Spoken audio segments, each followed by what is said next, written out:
గత నెల 24న అనుమానాస్పద స్థితిలో ఒక సుధీర్ రెడ్డి అనే వ్యక్తి మృతి చెందడం జరిగింది.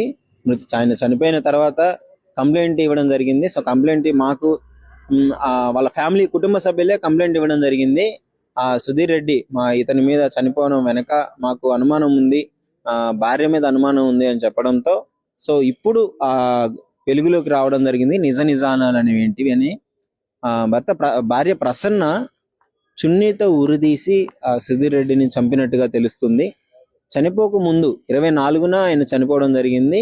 24కు 1 వీక్ ముందే పోలీస్ స్టేషన్ లో కంప్లైంట్ ఇవ్వడం జరిగింది. కూకట్పల్లి పోలీస్ స్టేషన్ లో నా భార్య నా మీద చంపడానికి ప్లాన్ చేస్తుంది, నాకు నా భార్య నుంచి ప్రాణహాని ఉంది అని చెప్పేసి కంప్లైంట్ ఇవ్వడం జరిగింది రాతపూర్వకంగా.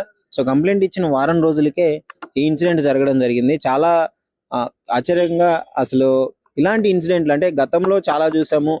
భార్యలు భర్తలను చంపడము, విలాసాల కోసము, ఇల్లీగల్ రిలేషన్షిప్స్ పెట్టుకొని ఈ విధంగా చేయడము చాలా చూసాము. కానీ ఈ ఘటన చాలా లేటుగా వెలుగులోకి రావడం జరిగింది. ప్రసన్న కుమారి జల్సాలకు అలవాటు పడి తన ప్రియుడితో ఉండి ఆ ప్రియుడితో అడ్డుగా వస్తున్నాడని చెప్పేసి సుధీర్ రెడ్డి సో ఈ విధంగా ఆలోచించి చున్నీతో ఉత్తు బిగించి చంపింది అని అయితే వివరాలు తెలుస్తున్నాయి.